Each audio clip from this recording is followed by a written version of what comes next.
Hello, Hans Mark on Maritas reporting. Ngayon na Easter na, nabuhay na si Jesus at nabuhay na rin ang magpapatawad sa ating makasalanang espiritong chismoso. Joke lang. Anyway, pag-usapan natin ngayon si Victor Consunji. Pero bago tayo magsimula, like, comment, subscribe at i-check nyo yung notification bell para mapanood nyo lahat ng iba kong mga videos.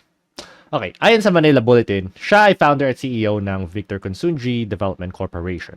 Ang ex-wife niya ay si Maggie Wilson, isang Filipina-British model. Ang kanyang kabit, as the girlfriend ngayon, ay si Rachel Carrasco. At ayon kay Maggie, may relasyon na daw si Rachel at Victor nung hindi pa sila separated. Ngayon, to be fair naman, dapat makover natin ang both sides. So, si Maggie Wilson, sinapahan din ng kaso ng adultery dahil karelasyon niya daw umano si Tim Connor habang kasal pa sila. Kaya ang problema dito, separated na sila noong August 2021. May kaso pa ba siya kahit magkahiwalay na sila ni Victor Consunji? Hindi ko alam. That's for the court to decide. Pero ito ang masasabi ko sa inyo.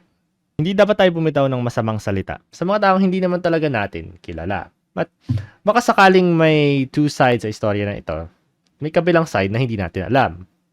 Pero kung mapatunayan mo ang istorya ng love quad nilang apat, mapapasabi ka na lang talaga na itong si Victor Consunji at Rachel Carrasco ay tunay na demonyong nilikha ni Satanas. Sasabihin ko sa inyo kung bakit.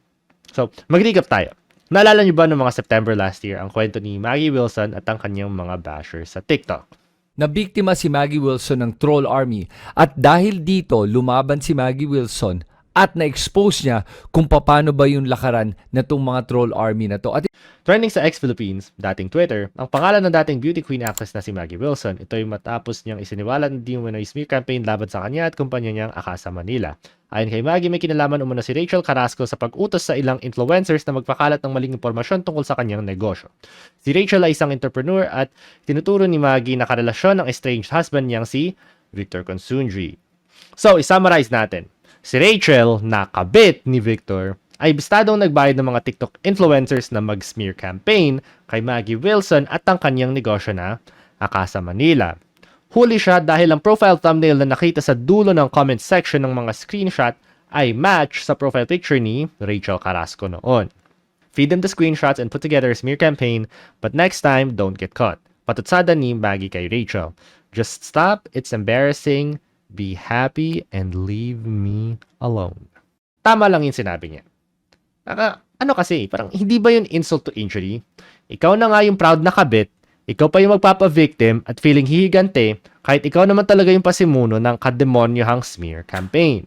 I mean, gaano ba kalalim ang saksak ng kutsilyo na gusto mo para masabi na sapat na ang damage na ginawa mo sa pangalan ni Maggie Wilson? My God! Napaka-bitter bitch! Anyway, balik tayo sa story.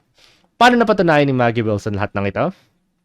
Nakarating kay Maggie ang screenshots ng palitan ng mga mensahe mula sa isang group chat na iba-ibang TikTokers at content creators na gumawa ng mapanirang videos laban kay Maggie. So, nandyan yung mga utos ng demonyo.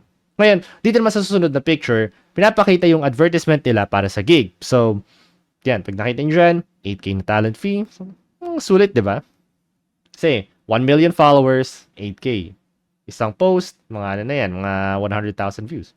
Saya.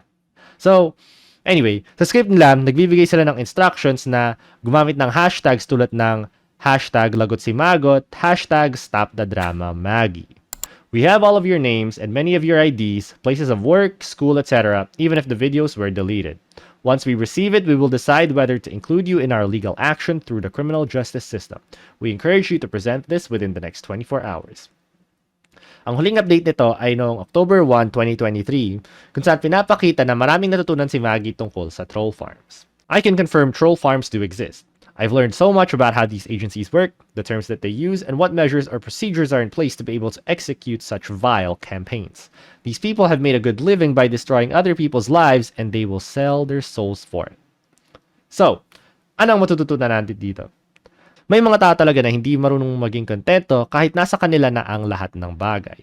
Nagkaroon ka na ng asawa, kabit, nakatingin ka na ng sabay, pero hindi pa rin sapat dahil sa ego mo na kinakailangan mo na panalo ka sa lahat ng bagay. Ito si Victor Consunji. Yung kanyang kabit naman ngayon na konsentidor ng lahat ng utos niya na si Rachel, Syempre, sunod-sunod lang dahil nabola siya dahil sa kanyang katangahan sa pag-ibig.